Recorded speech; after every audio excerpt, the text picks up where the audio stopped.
শান্ত সুন্দর গ্রাম ছিল। চারদিকে সবুজ ধানক্ষেত, কাঁচা রাস্তা আর পাখির ডাক।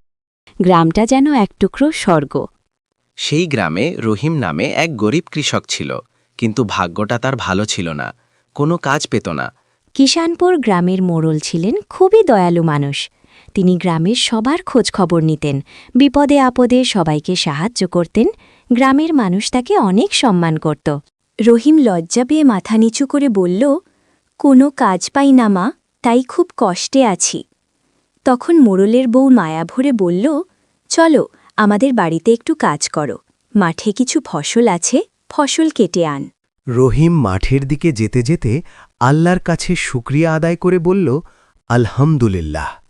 সে তার মোড়লা আর বউয়ের জন্য আল্লাহ পাকের কাছে দোয়া চাইল, যেন তাদের জীবন সুখে শান্তিতে কাটে এবং আল্লাহ তাদের রিজিক বাড়িয়ে দেন। এই বলে রহিম মাঠে কাজ করা শুরু করে। সকাল থেকে বিকেল পর্যন্ত সে পরিশ্রম করে ফসল কাটতে থাকে। রোদে ঘাম ঝরলেও তার মনে ছিল এক ধরনের শান্তি, কারণ সে জানত এই ফসলই তার পরিবারের ভরসা। সব ফসল কেটে গুছিয়ে নিয়ে সে মাথায় বোঝা তুলে মোড়লের বাড়ির দিকে হাঁটা ধরে। পথে যেতে যেতে সে আল্লাহর কাছে দোয়া করতে থাকে, যেন তার এই পরিশ্রমের সঠিক মূল্য পায় এবং পরিবারের মুখে হাসি ফোটাতে পারে।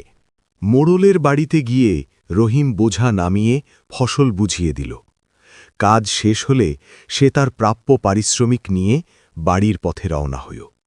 এভাবেই ধীরে ধীরে রহিমের জীবনে আবার সুন্দর দিন ফিরে আসতে